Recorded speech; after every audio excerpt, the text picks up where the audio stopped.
पिंपरी चिंचवड पोलिसांनी जी कारवाई केली त्या संदर्भात माहिती. पिंपरी चिंचवड पोलीस आयुक्तालय मध्ये 13 ऑगस्टपासून 2 सप्टेंबरपर्यंत इल्लीगल फायर आर्म आणि इल्लीगल शार्प वेपन याच्या विरुद्ध मोहीम सुरू करण्यात आली होती. या मोहीममध्ये या 20 दिवसचे पिरियडमध्ये 50 इल्लीगल फायर आर्म आणि त्याचबरोबर 116 इल्लीगल शार्प वेपन सीज करण्यात आले. यामध्ये जे वेपन सीज करण्यात आले त्याच्यापैकी बरेच वेपन जे रेकॉर्डवरचे गुन्हेगार आहेत, जे काही मोक्काचे रिलीज आहेत आणि बाकी ज्यांच्यावर गुन्हा आहेत आणि आता ते जेलमधून निघून आलेले आहेत, असा गुन्हेगारांकडून जप्त झालेला आहे. टोटल 46 गुन्हेगारांकडून हे वेपन जप्त करण्यात आला.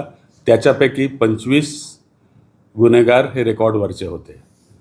या मोहीममध्ये क्राईम ब्रांचचे सगळे युनिट आणि त्याचबरोबर सगळे पोलीस स्टेशन सहभागी झाले होते आणि त्यामध्ये सर्वात जास्त वेपन क्राईम ब्रांचचे युनिट 4 यांनी सीज केलेलं आहे. त्यांनी या मोहिमेच्या दरम्यान 9 इल्लीगल फायर आर्म सीज केलेले आहेत.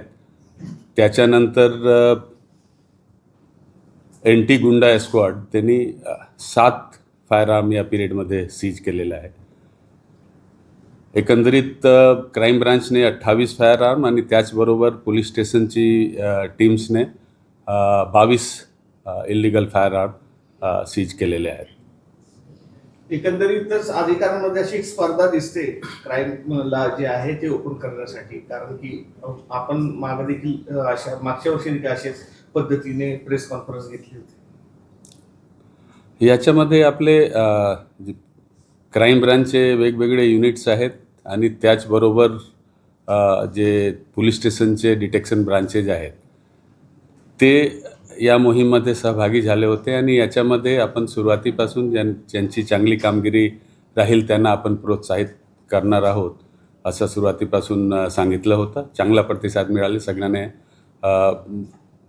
अहोरात्र परिश्रम करून आणि इन्फॉर्मेशन काढून, माहिती काढून आणि चांगले रेड्स केले, चांगले ट्रॅप्स केले आणि मोठ्या संख्येमध्ये इल्लीगल वेपन सीज केलेलं आहे आणि ह्याचा फायदा आम्हाला येणाऱ्या फेस्टिवल सीजनमध्ये आणि त्याचबरोबर निवडणूकसाठी जी आपली तयारी आहे त्यामध्ये होणार आहे. पोलीस कर्मचाऱ्यांनी, अधिकारी यांनी स्वतःहून माहिती काढून हे जे वेपन्स आहेत हे ओपन केले, या गुन्हेगारांना जे उघडकीस आणलेलं आहे. जर अशा पद्धतीने जर पोलिसांनी तपास केला नसता तर एवढे जे वेपन आहेत तर आपराधिक जे कारवाई, एखादी मोठी कारवाई झाली असती का सर?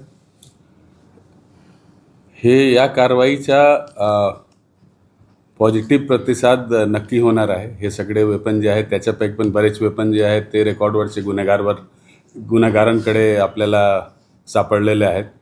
तर याचा नक्की पॉझिटिव्ह इम्पॅक्ट होणार आहे. नक्की काही घडणारे जे गुन्हा होते ते त्याच्यामुळे प्रिव्हेंट झालेले आहेत.